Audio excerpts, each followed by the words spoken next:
Hello, this is Let's Talk About Myths, baby, and I am your host, Liv. And I'm here with another Q&A episode. It's been a while, actually. I'm surprised I didn't do one before this. It has been a wild year. It's funny trying, or being forced rather, to just continue on in this capitalist hellscape while fascism knocks on the door of the West. While we watch the West crumble under the weight of its horrors. Anyway, that's where we're at. That's where we're at. We are persisting. And I'm really excited to be here for a Q&A episode. These are always really fun for me, and I'm going to remember to do more of them. I couldn't believe that the last one I did was in February. I was looking back and absolutely thrown. Because again, I blink and so much time passes. It's wild. In any case, I am here with answers to your questions. This is the time it's the time of year when I ask for your questions, because I have fortunately made it a bit of a tradition to do these kinds of Q&A episodes for the podcast's anniversary episode, because that's right. As of, I think, Friday or Saturday, this podcast has been going for 8 years, which is fucking wild. It's wild. What? Again, time passes in a blink. But I have been doing this for 8 years, and that is 8 years of honestly getting to work with this concept and this world that I just love so much. And fortunately, I have a good question to start right off the bat, which dives into, or at least touches on, just how long I've been doing this and what that means, because it turns out 8 years is a really long time. What a world.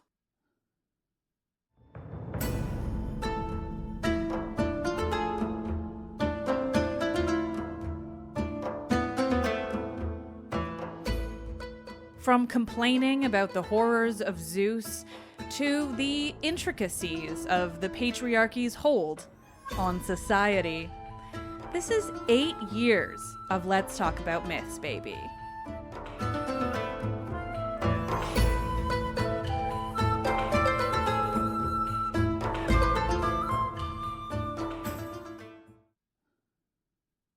One of the things that I am most excited by and most proud of in terms of the way that I, as a writer and storyteller and human, have evolved over the last 8 years is how I see not only the ancient Greek world and its mythology as a whole, but really specifically the ties to the patriarchy. I think that over the years, I have develop the kind of knowledge and resource base and just existence that has allowed me to really understand the intricacies of what is going on now, what was going on back then, and to really be able to reevaluate how I see not only these stories, but the kind of world itself. And before I ramble too much about that, we're going to a question from Laurel, which is from back in March, so I hope you're still listening. But this question was really perfect for how to start off this episode because of everything I just said. So Laurel says, I've listened to your podcast from the beginning, and I've loved seeing how you and the podcast have transformed over time. When you put out the episodes, when you re-listen to some of your first few episodes, I really noticed that the way you talk about goddesses has changed. I like how you interview academics to discuss how patriarchy shaped the creation, documentation, and adaptation of the myths over time. I feel that Hera is one of the most misunderstood gods with how the patriarchy handled her stories. Not only that, but the way we want to view the stories from our modern feminist lens, she's the hardest for us to view in a better light. And then Laurel goes on to talk about Jennifer Saint's Hera, and ask about it, but unfortunately I haven't read it. This will likely come up again, but given how much time I spend researching Greek mythology for both the podcast and my own fiction, which may hopefully will eventually exist, I find that at the end of the day, I'm not picking up a Greek myth retelling as something to read for fun. As much as I love Jennifer Saint, she's a fucking delight. We met for the first time in April in person, and oh my god, just the loveliest. And I've heard incredible things about Hera, but that's where we're at. But I can talk about the rest of that question and Hera as a goddess, because yes to all of that. I really am consumed by this way of interpreting and understanding the level of patriarchal control. And I don't want it to sound like I'm just spouting that word nonstop. I think I did at the beginning. I understood it, but like, I get it more now, you know? Because what we're talking about is not just that like terrible things happen to the women, or they didn't have rights or freedoms or control over themselves or their bodies, whatever. Like, all of that is true. But to me, what's most interesting and most nefarious, dark, fucked up is the ways in which the patriarchal control manifests, but which are hidden, which are not on the surface, which you actually have to understand, like, all of the history beyond it in order to really comprehend. And then on top of that, how history as we know it is also shaped by the patriarchy, because history is not objective. History, like everything else interpreted by humans, is subjective, and how we interpret something in history is based entirely on our own selves and our knowledge, our pre-existing like core values, but also our biases. Like, all of that is inherent to being human, and it makes everything so valuable, and it also makes everything really skewed depending on where that type of thing is coming from. And that's what I've learned over these years, is how not only to like find, you know, the most I can in terms of variations and translations and all of these things that give you this like better grasp on what's going on, but also how I've learned to kind of read between the lines, or just really understand the breadth of loss that we have. Because Hera is an incredible example of this, because in the stories that we have of her, you know, she is regularly punishing the women for her husband's mistakes, for her husband's violence, for her husband's affairs, you know. She is always blaming the women, and it makes it really easy to blame Hera or to, you know, misunderstand her, I guess. And all of that is true, like objectively in the sources that we have, like that survive. Hera looks really bad, and she looks, yeah, like really shitty towards women. But when you think about where those stories are coming from, not the original stories themselves, but the thing that we have, because you have to remember that the thing that we have is the product of almost 3,000 years of patriarchal intervention, for lack of a better word. Like, the women almost certainly had their own stories. They almost certainly were telling their own versions of these stories to each other, to their children, to anyone that would listen, right? We know, I mean, it's the very nature of humanity. There is no way that variations on all of these stories and entirely new stories weren't being told by everyday people, be they women or enslaved people or someone else on the sort of periphery of quote unquote society. Because remember, particularly in Athens, but this is broadly true, the men were the ones who were the citizens, but not just like men overall. It was like this really specific subset of men who kind of counted, who got to contribute to this type of stuff. And that's not to say that only citizens could contribute, but all the same, the stuff that survives for us today had to go through 3,000 years of not just preservation, but also like I said, intervention in the in-between, and then also just like whoever's story ended up getting preserved in whatever way, right? Like, think about the conversations you have on a daily basis. Like, no one's writing that down. It's not going to survive. And that's what was happening in the ancient world.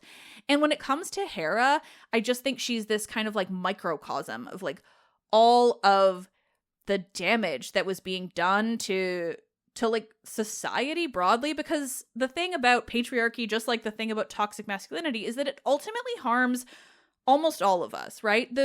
Right now, think about the world we're living in today. The people right now who are benefiting off of patriarchal capitalism as it currently stands are the 1%. They are the billionaires. They are the fascists down south. They are the people. They're not us, right? They're not the everyday people that are benefiting. Capitalism has reached this point where most of us are no longer benefiting from it. It is only the super rich that are. And that's so similar to that world that we're coming from, is that like all of these stories are being told by very specific subsets of people. And I think that the more you understand about that, the more you can kind of see what else might have existed. Like Hera punishing all of these women. Like, yes, it is part cautionary tale, part, men writing women. It reminds me of there's a great ongoing kind of meme, joke, whatever, about men who write female characters and how terribly they often do it. And that's what Hera reads like to me. She reads like a woman written by a man. Like this assumption that a woman would inherently blame the other woman and not the man for doing the damage. And that's not to say that the women wouldn't, but a large part of why any woman blames the other woman is not inherent. It's not that the other woman is to blame. It's that women are easier to blame for power dynamic reasons, for simplicity, all of that, for emotional reasons, but also like who is determining, what is happening there. Like, I feel like I'm just rambling, but it really just, it gets in so deep, I think. And particularly with Hera, I mean, there is absolutely an argument to be made that like she does all the things she does because she can't punish Zeus, because he is the king of the gods, because he is a god at all, because he is her husband, all of these things. And it is that, but it's also so much more than that, right? It's a bit of propaganda. It's an attempt to keep women from trying to blame their husbands. I mean, and not to say that it's intentional propaganda, it's inadvertent propaganda. And I think that that's what a lot of surviving Greek myth is this inadvertent attempt to control women, even if they don't realize that's what it is, but that's what it is, right? Like the stories of Hera are meant to keep women pitted against each other rather than the men. The stories of Medusa, as I've now said countless times because I can't unsee it, the story of Medusa and the Gorgons and so many of these like female monsters are about the very concept of a woman that doesn't want to have sex with a man, a woman who has the ability to say no in whatever way. The Gorgons could say no. And that's why Medusa had to be killed, but why the Gorgons overall had to become these horrifying and seductive creatures. Because today, so often Medusa is seen as seductive when there is nothing inherently seductive about her story or the ancient sources at all.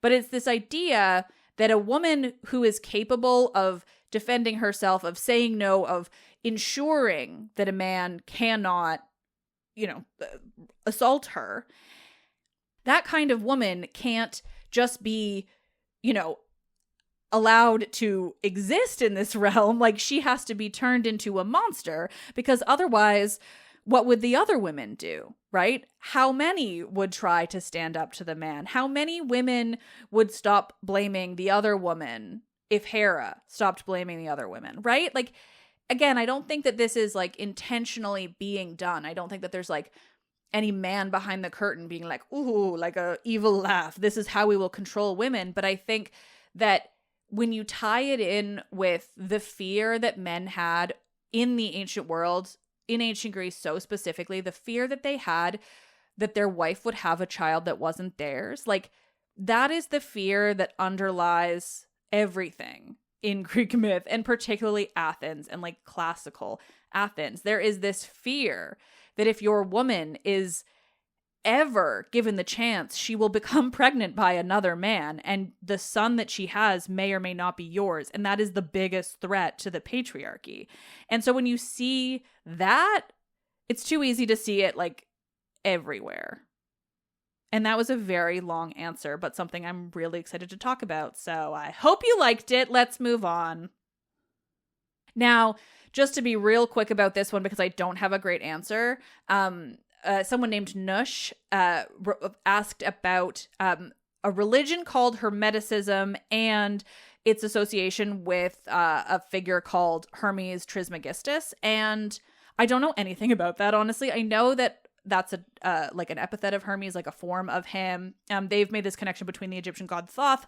I trust you on that. I have no idea. There is this period of time later in the ancient Greek world, particularly, I think, like, well, definitely into the Hellenistic period and then later under the Roman period, because like they were always in really close contact with Egypt, but it wasn't until the Hellenistic period that they were like in Egypt, right? Like the Hellenistic period is when the Ptolemies, who were like Greek Macedonian, were controlling Egypt after the fall of Alexander the Great, like a whole thing, right?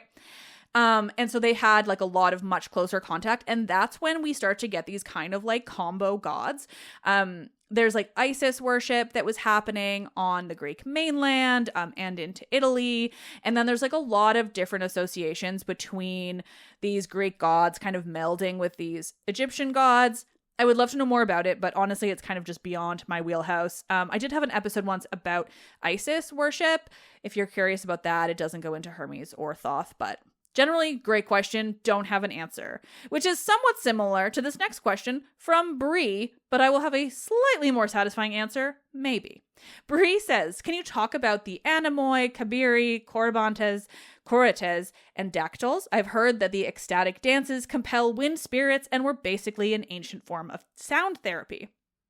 Now, I don't know anything about the sound therapy. That sounds interesting and cool, but when it comes to those groups of characters, because they are groups. So the anemoi are the wind gods. The kabiri are honestly this like really confusing group of gods that kind of appear in multiple places. I've heard of them most in Samothraki, if you can believe it, because I read a lot about Samothraki. But one of the main things we know about them is that we don't really know anything about them. Like, they're this group. We know they had drums. We know they did these dances and they were playing instruments, and it was like meant to be very real ritualistic, very ecstatic, like all of these things. But we don't really know details. Like, there's not a story. There's not really even like names of the individual kabiri. It's a whole thing. And the corybantes, I think, are very similar. The corites, I think, again, very similar. I honestly, they're great examples of this long-running thing that always comes up in Q&A episodes, because I'm unfortunately happy to remind everyone again and again, it remains true as much as I wish it wasn't, but that there are like an enormous number of characters from Greek myth which have no stories attached to them, and which, if there is like knowledge and resources beyond the overall storytelling and the ancient sources, tends to be hidden really deep within academic works, academic journals and papers and all of this, which honestly, not only do I not really have access to any kind of like database of those, but also I don't have the bandwidth to like dig through them, let alone read like a ton of academic stuff in order to do this. I wish I did, because like I said, these characters have always really interested me, particularly the kabiri. But they really lack any kind of ancient sources, and that is where I tend to want to find everything. So unfortunately, I have almost nothing, but I do know that, yeah, there was definitely this like major drum-based dance that was associated with most, if not all, of those names. And if anyone has resources, like, I would love to know more. They are really interesting, but like so many characters, they just totally lack in stories. There's probably a bunch of stuff about the kabiri, if not more of them, in the very, very, very late epic known as his Dionysiaca. People will often find references in the Dionysiaca and then be like, this is the myth, or this is the mythological backstory. And while I love what I have read of the Dionysia cut, and it's absolutely a valid, like, interesting source. It's not a valid or relevant source when it comes to what is, like, quote unquote mythology, because Nonus, who, again, he wrote, it's primarily about Dionysus, if you can believe it, with the name Dionysiaca. It's essentially like the life of Dionysus and like all of these different characters around him. And so absolutely the Kabiri are associated with that story. And I imagine also at least the Corybantes, if not more. But because he was writing, like, not only in a late period, he was actually writing in the Christian period. And so we don't know, like, he is too ? To be considered like Greek myth. He might have been basing all of his stuff on like pre-existing Greek myths that actually date back to the time when we can conceptualize them as myths that are like, you know, cultural stories about the world rather than like this one book written by one man, which is what the Dionysiaca is. But we really don't know. And he wrote the longest surviving epic. It's like 48 books. It's unhinged long, and there's like one translation. So it's really difficult, and I would just generally say it's not a good resource in terms of if you want to know the actual, like, cultural mythos, but it is generally an interesting piece if you can sit through 48 books of ancient Greek epic written in the Christian period. It's a whole thing.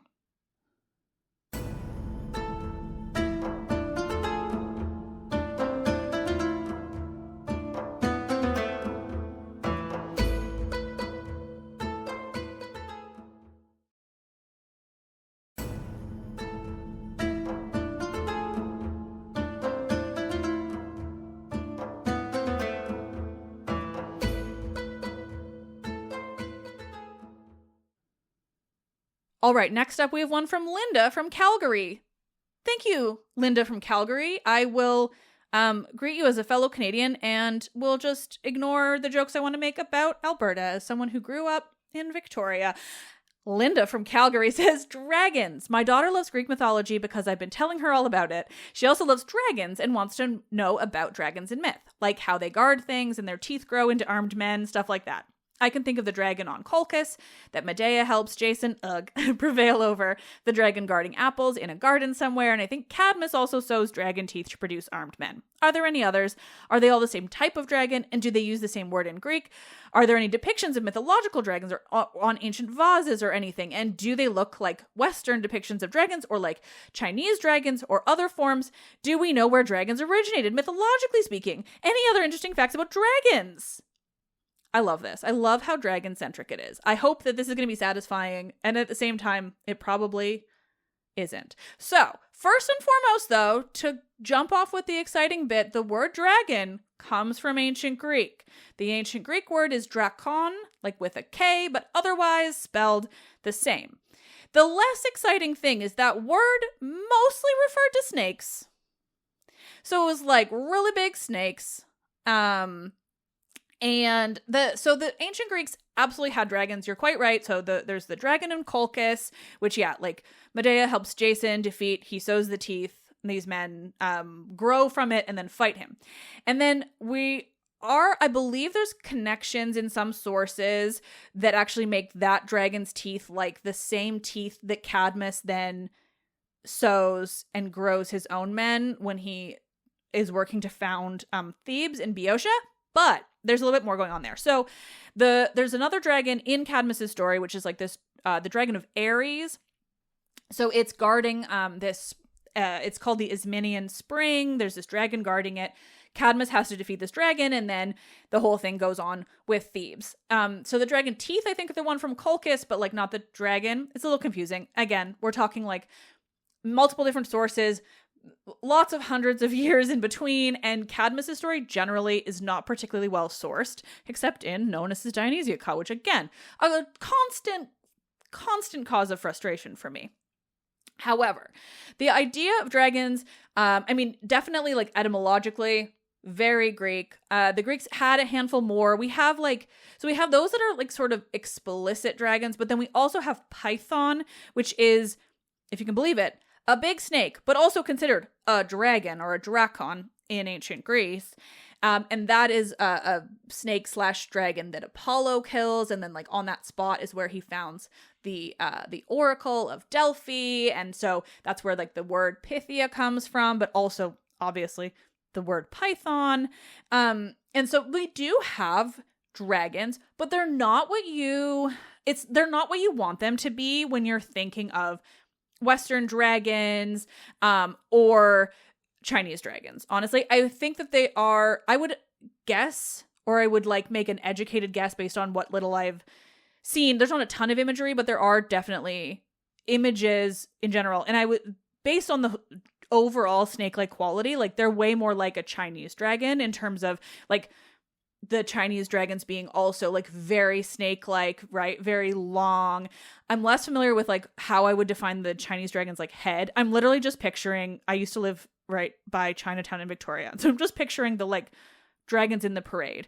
And so like the snake-like nature, yes, but less, I think they feel like they have like almost like a lion head, which in Greek, they're way more, they're just like big ass snakes, which can sometimes be like visually beyond a snake. So one thing I would suggest you Google if you want is the Colchis dragon. There is a piece of pottery where like Jason is being like thrown up by the dragon. It's quite delightful. If you look up Colchian dragon, you're gonna get it, and it's great. But otherwise, yeah, like, so they definitely have dragons, and the word is very Greek, but they're not flying. They're not like going around being like wild. We don't have this idea of like breathing fire or anything like that. But they are there, and they are, I think, if not the same, like more interesting than the more traditional ideas of dragons, because to me, they are much more connected with the real world, with the reality of the ancient Greeks at the time. Like, not to say that, I know like there's so much going on with dragons, and their mythos on dragons overall very cool. But what I like about the Greek ones is it's this way of them conceptualizing like the danger of the very real wild animals that are around them, be they like really big snakes or like, you know, just generally these much more like direct threats. And then also snakes in Greek myth and ancient Greece are like inherently connected with the underworld. They're chthonic creatures because the idea was that like snakes live in like burrows or holes or whatever in the earth. And so they would like come out of the earth. And because they were coming out of the earth like that, the mythos conceptualized them as being capable of living between the world of the living and the dead, which is like in the earth, right? And so what I really like about them is that they're like this liminal creature that like exists sort of in two different places, living and dead and all of that. And then so to conceptualize that as like a really big scary dragon that its teeth can then be planted in order to grow humans. Like, you're still getting that really interesting connection to the earth. And then this is less so in the case of the Colchian dragon, but definitely in the case of Cadmus's dragon in Thebes, is that in Colchis, if I recall, Jason like sows the teeth and then he has to actually like fight the men. Whereas in Thebes, he sows the teeth of this dragon, and from that dragon, from those teeth, these men spring up, but they become, they're called Sparti, and they are actually considered to be like the first men of Thebes, and they are born from the earth. So what comes with dragons and snakes in this way is not only this connection to the living and the dead and the underworld, but also explicitly a way of understanding indigeneity, which I think is super interesting. So like in the ancient Athenians also had stories of how they were kind of born from snakes, from the earth specifically, but also via snakes. They're not like explicitly dragons, but like there's like these mythological early kings of Athens are like half snake because of that connection with the earth. And there's a whole story of how they are born from that with this connection to snakes. But again, we're getting this idea that humans are being born from their own land and therefore are indigenous. And this goes right into the modern world, which is that as a Canadian, oh, hey, you're Linda from Calgary, you get it. As a Canadian, we have French on like literally everything, right? So like I know a half decent amount of French. Can I talk in it? Can I speak in it? Absolutely not. But I know a fuck ton of words because it's everywhere. And one of my favorite translations is that indigenous in French is, and I'm probably going to end up pronouncing it more like Greek, so apologies to the French, but it is autochtones. That sounded so Greek. Basically, it's autochthonous. It's this, they are literally like, chthonic is the earth, the understanding in Greece of being like born from the earth, and thus indigeneity is being autochthonous. In Greek, it's autochtones. And in French, it's something like that, but with a much more French sounding accent and word. If you can believe it, my family is generationally French-Canadian. I am a terrible example. Thank you for the question about dragons. That was a delight. Okay, next, I have one from Lily here. And I'm going to try not to talk about it too much because, oh my God, there's just, the work is endless. Lily says, I love the premise of the Memory Collective. That's where it is. Can you describe the positives and negatives of disseminating history through a public platform and provide any tips for getting involved? I'm still figuring out my career path, and I'm not sure whether I should follow through with academia or delve into social media. One, I recognize your handle, Lily's Art History. You've been posting some fun stuff that I think I've been tagged in or have seen. Either way, way to go. So the Memory Collective, it's kind of been on a pause for a bit, primarily just because the workload is such that like I don't know how to do things that are not making any money. They go to the bottom of the list, and that is so frustrating because I really want to, but we're working on it. For me, like, I mean, the Memory Collective generally is this way of me trying to bring us together for mutual support, for mutual growth, for just generally like solidarity in this history realm, but just really specifically solidarity to the people who don't want to sell out to capitalism, who want to keep doing this because it's important, because sharing history from other perspectives than the status quo of up till now is really important. And it's just as important for any person outside of academia, outside of that world, to be able to access it if they want to. And that's why I think it's really important to have these kinds of shows like mine and like the others on the network, but also I want to be finding and working with people who are doing, more writing based, be they Substacks or YouTube or whatever it is. Like, I just think it's important to have this stuff out there and accessible, and particularly with AI, getting bigger and worse and draining the planet of literally all of its water, and producing more CO2 than literally anything. Did you know? If any of you use ChatGPT, okay, here, this is for you. One prompt on ChatGPT uses, and I think that this number is close enough, but don't quote me on it completely. One prompt on ChatGPT, one question you ask this thing that is just literally an amalgamation of the entire internet, so like, why bother? One prompt uses 200 times more power and water than a Google search. The amount of water and power that is going into generative AI may be the biggest and fastest threat to the planet and to climate change that we've ever seen, and no one talks about it because the money is all in the AI. In any case, that is why I think it's so important to have like a place where people can find real humans interpreting real history, because like I said right at the top in that first question, history is subjective. And for the last however many thousands of years, history has been interpreted, defined, and like essentially created and understood through the lens of the white Western man. And that means that everything we know about history has been understood entirely through that viewpoint. And anything outside is either ignored or just like straight up not seen, because like I said, history is subjective.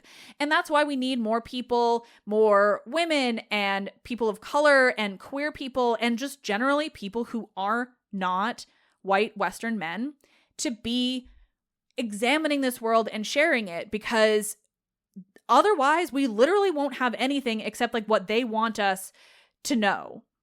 And that's wild and pretty propagandic. So, but all to say, like, I mean, negatives are, it's a fuck ton of work. And I don't know, I find the negatives to be like, I accidentally threw myself into a lifestyle that I am not super comfortable with because I'm like a weirdo introvert. Oh, it'd be nice to like not live on my phone. But like I mean I honestly love it, but at the same time I had really good timing, and I had, a lot of things happen in line with my hard work that allowed me to make this my job, and I don't know what that looks like now.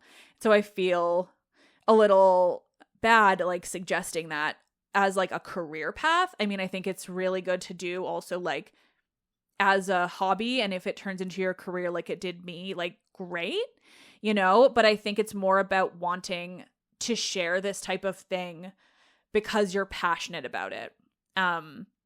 Because otherwise it loses a lot of its thrill and like the drive, but we're working on building everything, and I really just want to be a place for like resources and stuff too. So I don't have anything to share at this stage, but I hope I will soon. So if you want, like, keep in touch.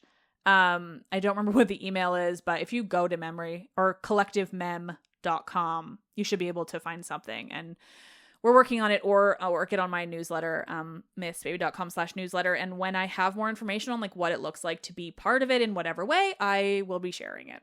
That might come after I have to deliver the Odyssey. We'll see. That's crazy. Okay, next up, we have one from, I started reading it before I read it out loud. Okay, this one's from Kai. This is great. This is a great palate cleanser. Okay, I know the question box says don't make it weird, but can you just agree that Prometheus is the best name for my partner and my new air fryer? It brings heat and revolutionized our lives.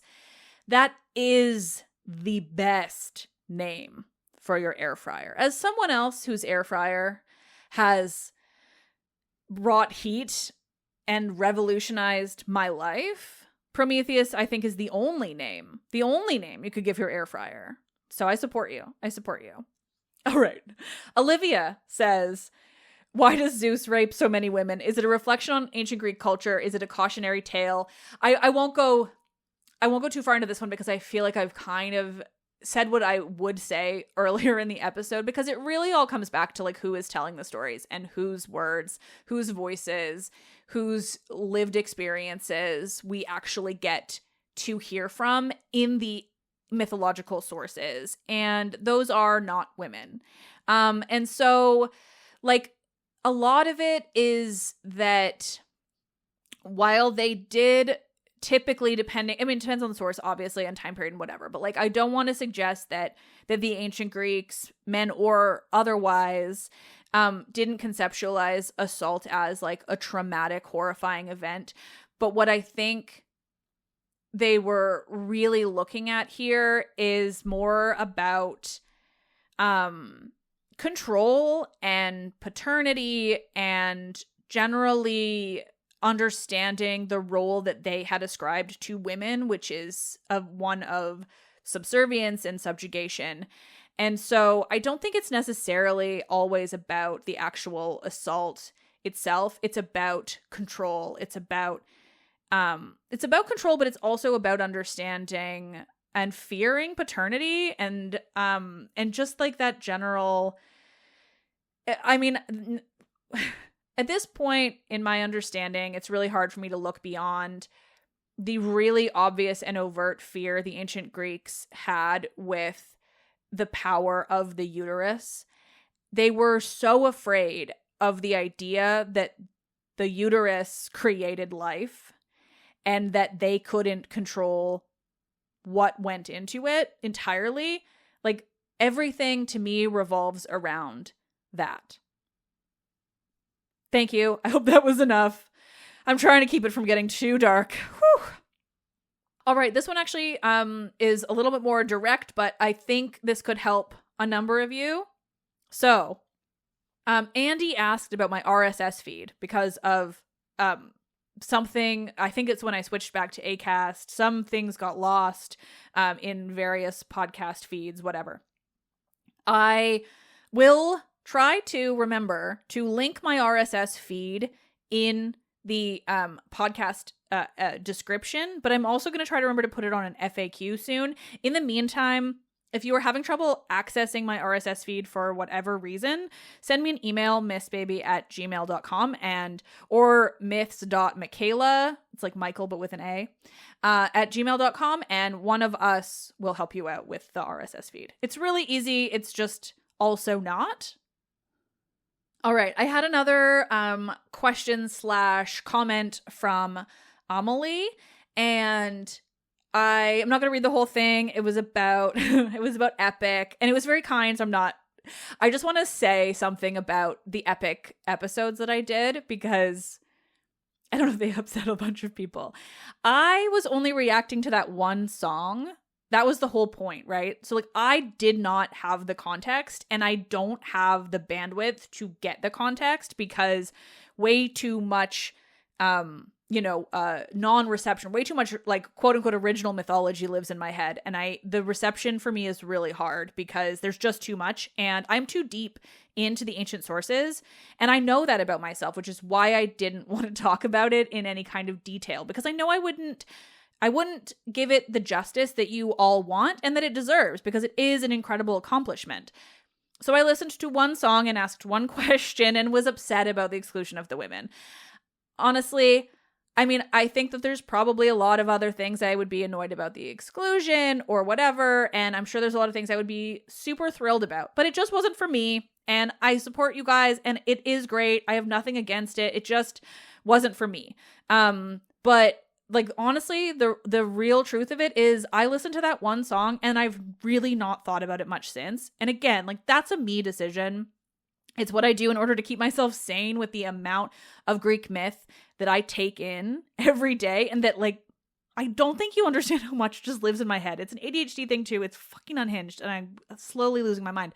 But yeah, so it's just, that's where I feel about it. And I also just have some particular feels about certain Greek myths. The Odyssey is one of them. Hades and Persephone is the other, where like, I know that my opinion is not necessarily one that everyone needs to hear about certain aspects. And that's fine. You know, like, the Odyssey for me is really important because of the women, and also because of it's also really important to me that reception of the Odyssey discloses and acknowledges the role that enslaved people play. And those are things where for me, it's like, that's just a deal breaker, but it's for me. It's a deal breaker for me, which is just why, like, I just didn't take it in, and that's fine. Like, it's just not for me, and that's okay. And that's how I feel about, like, kind of anything. It's, you know, it's also why I, like, watch what I talk about with Hades and Persephone, because if one more person tells me about a retelling that makes Demeter the bad guy for caring about her daughter, I'm going to scream into the void of nothingness, and I don't know what. So I just don't talk about it. And sometimes that's okay, because I'm just one person with just my own thoughts and feels. But I'm really glad that everyone loves it, and the episodes were fun, and Christy did a great job with the second episode, Christy and Michaela, and Christy did a great job with the second episode with all of those guests. And, you know, they did it more justice because they liked it and they wanted to consume it. Not even about liking it, because it's not like I didn't dislike anything. I just didn't consume it at all, because I can't. Here we are.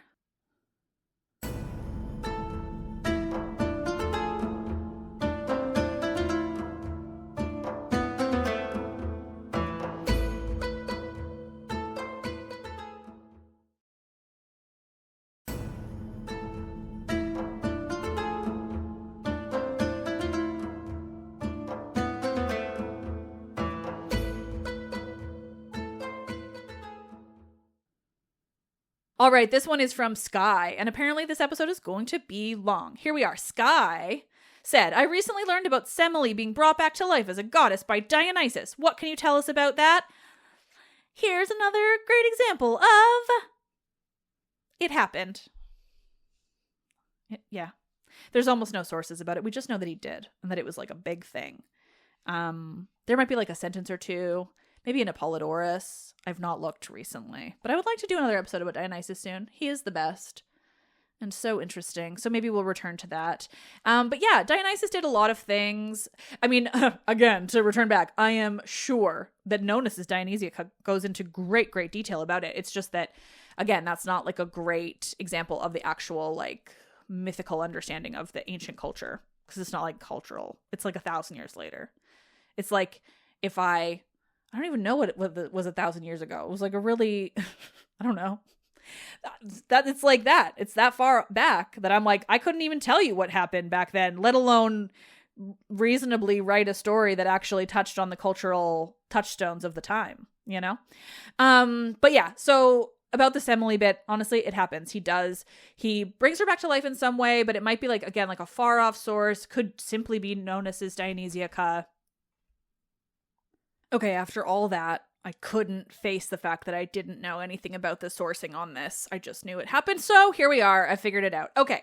So here we go. This is an example of what I am talking about when I say like, it's just a thing that happened. We don't know anything about it really.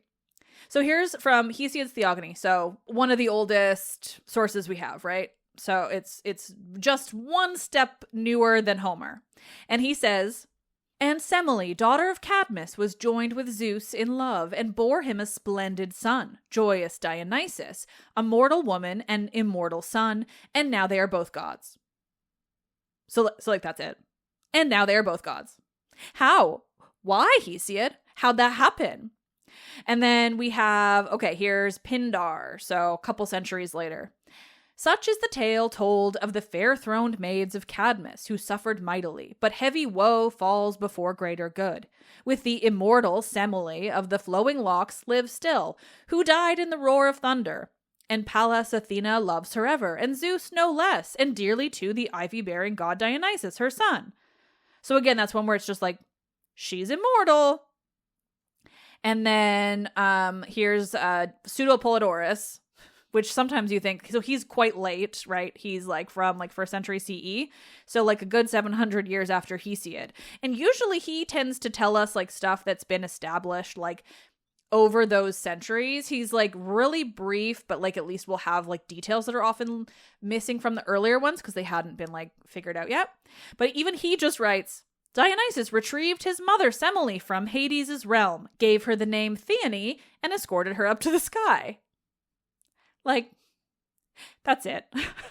So it's just, you know, like, I mean, and again, like I'm scrolling. Oh yeah. And then there's like quite a few paragraphs in this, on this site that are known as Dionysiaca. So they're going to be more detailed. If you're curious about this, so I was just reading from the theoi.com page for Semele. So if you just Google, like, honestly, Theoi Semele, Theoi, you're going to find it. And then you can see all of the sources that reference that. And they're just, they're disappointing. Like, that's another thing where like, you want the details. Like, oh my God, he brought her back from the dead and made her a goddess? How? Why? How did that happen?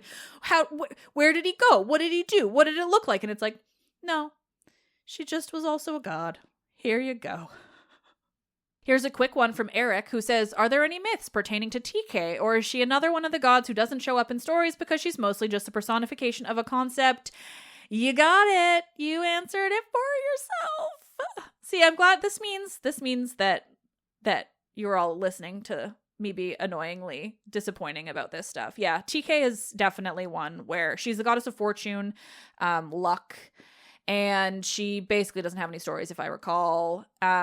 Fortuna in Rome is like the same general idea, where we get fortune, clearly. And I think she has some more, but she's also like quite different from TK. All right, a question from Andy. They say, how to deal with the barbaric and terrible things the myths tell us the gods have done, but also enjoy media, retellings, representations of them. How do we enjoy the mythology through a leftist/modern lens? Great question. I mean, for me, it's inherent. Like, I fucking love it. But that's because, like, for me, what I love most about the mythology and what interests me most is how it interacts with the real people and what it says about the real people. And so, like, for me, you know, like everything I said at the top, you know, there's so many issues with what we know and how and why and, like, what kind of damage it did/does cause to people broadly, women specifically, and others. But like, I mean, it's one of those things where, you know, we're here. We've got this far. And for me, the thrill and the thing I love so much is picking that stuff apart and breaking it down and understanding, like, where those horrors come from and what they're saying. And like I was saying earlier, like it doesn't say so much about the culture itself to me or like the individual people. Instead, it's about the overarching like weight of patriarchy, I guess, and the like, I mean, it's, to me, it's just interesting, I guess, because it has to be interesting. Otherwise, I'll scream and cry all the time, you know? Like, if we think about, you know, the ways in which non-cis men, Western, have been harmed by, like, the entirety of the evolution of Western civilization, like,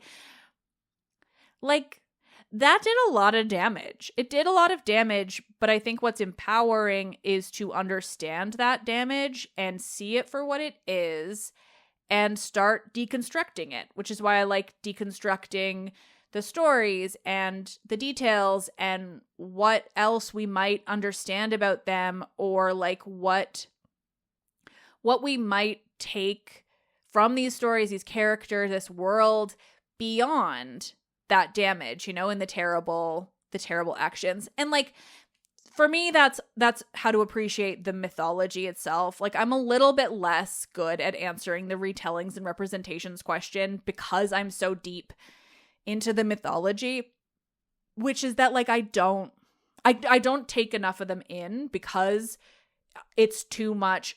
Like, I'm too in deep with the ancient sources, and so I find myself either, you know, feeling like I have to pick apart a retelling or a representation, and then simultaneously knowing that I don't want to do that. Like, I don't want to ever pick apart someone's art. Like, it's literally why I tried really hard to not say much at all in the epic episode, you know, like I don't want to pick apart someone's art. But at the same time, I know that my brain will, which is why I just don't take them in, because I think that is kinder to me, the author. Like, I would never say anything into a microphone anyway. Like, I'm really conscious of not doing that, because it's another individual's art and everything they put into it. And, you know, it doesn't matter what I think or don't think about it, except for Christopher Nolan's Odyssey. I'm going to tear that shit to shreds because that is a product of the capitalist corporate machine, not an individual person. So that's fine.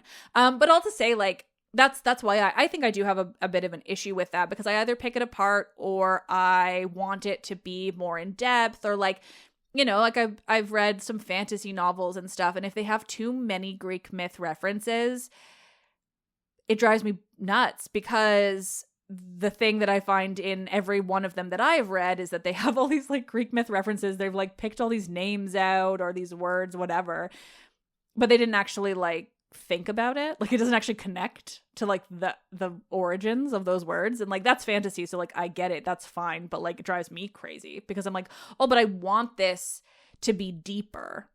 And so I know, because my brain is going to do those things, like I just tend not to. Even with like chaos, I've watched a couple episodes and they're really good, and they're doing really interesting things with the myths, really interesting.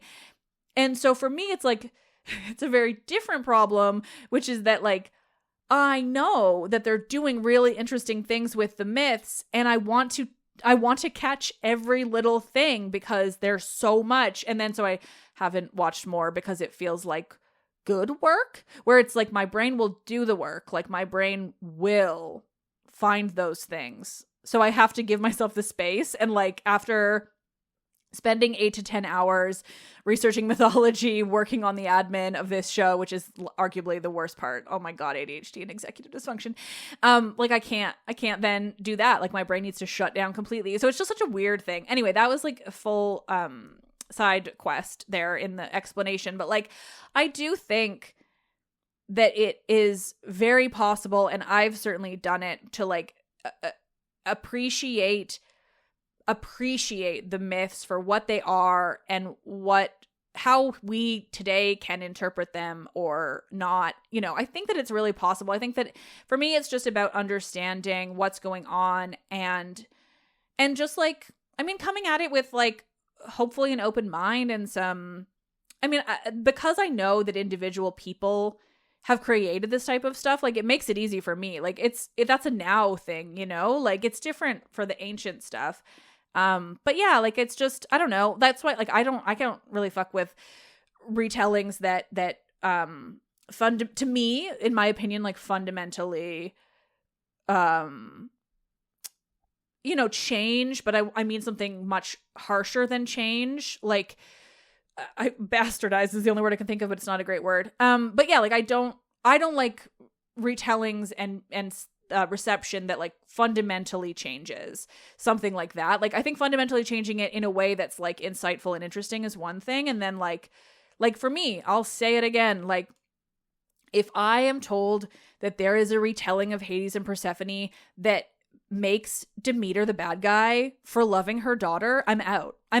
It happened to me today, let's be honest. I'm out, though. Like, and that's fine. It's up to the person. Like, I don't fault anyone for writing those stories and wanting to tell those stories, but they are not for me. And so I think it's also just about knowing what type of reception of retellings that you can or can't handle based on how you feel about what's going on in those myths. Gosh, I love to ramble. I love to ramble. But, you know, I think this is it for today. This is the Tuesday episode, but on Friday, we're getting even closer to the anniversary episode. So I will be doing another Q&A.